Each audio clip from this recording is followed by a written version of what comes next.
Assalamualaikum warahmatullahi wabarakatuh. Alhamdulillahirabbil alamin.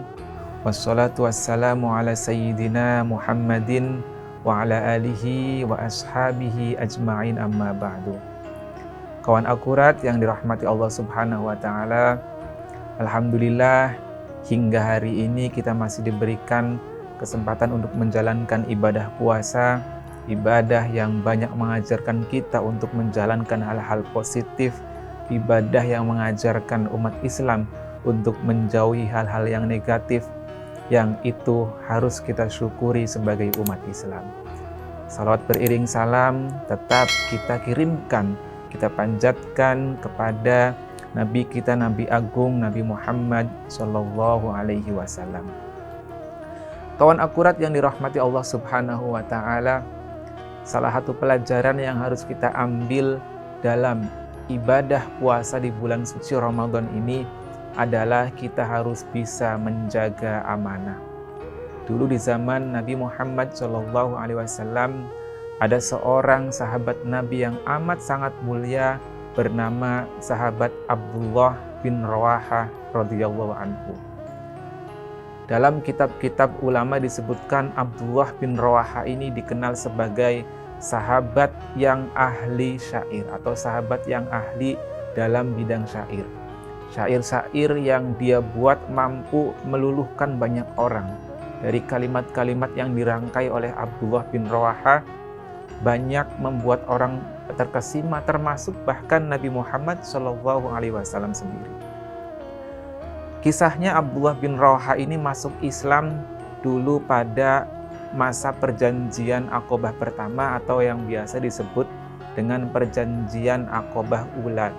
Jadi dulu sebelum Nabi Muhammad hijrah, ya, Abdullah bin Rawahah bersama 12 orang yang lainnya dari Madinah secara sembunyi-sembunyi pergi ke Mekah supaya tidak dilihat oleh orang-orang kafir Quraisy, menyatakan masuk Islam, mengikuti ajaran Nabi Muhammad SAW. Dikatakan bahwa Abdullah bin Rawahah inilah yang kelak akan membuka Nabi Muhammad SAW dan para sahabatnya untuk hijrah dari Mekah ke Madinah. Beliaulah yang membuka pintunya. Nah, ketika beliau sudah masuk Islam, Abdullah bin Rawahah ini, segala aktivitasnya, terutama ketika beliau membuat syair yang sangat menakjubkan masyarakat Madinah khususnya, itu semuanya diniatkan untuk dakwah Islam. Jadi beliau tidak lagi membuat syair hanya untuk misalnya memuji-muji orang yang hebat, penguasa dan lain sebagainya, tapi semuanya diniatkan agar dakwah Islam itu semakin meluas, khususnya di Arab pada zaman itu. Kawan akurat yang dirahmati Allah, ketika Nabi Muhammad SAW sudah hijrah ke Madinah, kemudian beliau menjadi pemimpin di Madinah, Abdullah bin Rawahah ini diberikan mandat oleh Nabi Muhammad untuk menjadi salah satu pejabat lah seperti sekarang. Apa mandat yang diberikan? Yaitu Abdullah bin Rawahah diberikan kepercayaan, diberikan amanah agar menjadi orang yang menagih jizyah. Ya, jizyah itu apa? Jizyah itu pajak yang harus diberikan oleh orang-orang non-muslim di mana ia bertempat tinggal di wilayah negara Islam. Ya, jadi tugasnya Abdullah bin Rawahah ini muter aja ke orang-orang yang non-muslim khususnya, atau apalagi yang kaya raya, hartanya banyak, di mana mereka harus membayar pajak setiap tahun dan itu dinamakan jizyah. Pajaknya diberikan kepada negara. Suatu hari Nabi Muhammad menyuruh Abdullah bin Rawahah agar mendatangi seorang yang amat kaya raya, seorang non-muslim di daerah namanya daerah Khaybar. Kalau sekarang posisinya sekitar 10 kilo dari Masjid Nabawi. Nah, orang kaya ini banyak memiliki harta, tidak terhitung hartanya, emasnya sangat banyak, peraknya sangat banyak, tanahnya sangat banyak, buah kurmanya tidak terhitung, saking banyaknya. Nah, Abdullah bin Rawahah diperintah oleh Nabi untuk kemudian pergi ke rumah orang kaya ini untuk menghitung harta yang dimiliki si kaya ini, seberapa besar hartanya, agar kemudian taksiran pajaknya tidak salah. Ya, Abdullah bin Rawahah akhirnya menghitung dari mulai emasnya, peraknya, bahkan sampai buah kurma yang masih ada pada dahang pohon-pohon kurmanya. Beliau hitung semua tuh, sampai rinci, sampai detail dia hitung semua.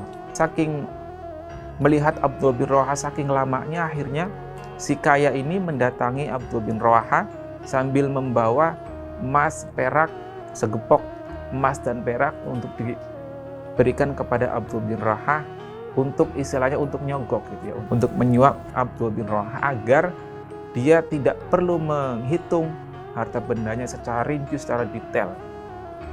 Datanglah dia ke Abdullah bin Rawaha yang sedang menghitung buah kurma. Abdullah bin Rawaha, ini emas dan perak. Sudahlah, nggak perlu menghitung semua hartaku.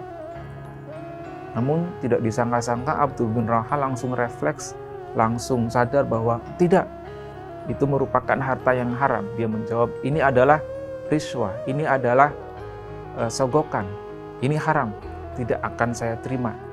Aku akan tetap menghitung harta ini. Akhirnya pergilah si kaya ini. Dalam perjalanan pergi menuju dalam rumah itu, si orang kaya ini bilang, sungguh betapa kokohnya iman dari Abdullah bin Rawaha inilah. Dan sungguh aku percaya bahwa sikap amanah dari Abdullah bin Rawaha inilah yang membuat bumi sampai saat ini masih tegak. Kawan akurat, pelajaran sangat penting bisa kita ambil dari cerita ini, dari kisah mulia ini, bahwa kita sebagai siapapun, terutama sebagai pejabat, sebagai pemerintah, sebagai pekerja, itu harus bisa menjaga amanah. Jangan sampai kita mudah tergoda oleh rayuan-rayuan yang bisa membinasakan kita, terutama dalam bentuk tadi suap dan menyuap. Orang yang suap ataupun yang menerima suap, kata Rasulullah, kelak akan dipertanggungjawabkan di neraka. Demikian kawan akurat, semoga kita bisa mengambil pelajaran penting dari kisah Abdullah bin Rawaha sehingga bisa hidup bahagia baik di dunia ataupun di akhirat kelak. Kurang lebihnya mohon maaf. Wa'alafu minkum. Wassalamualaikum warahmatullahi wabarakatuh.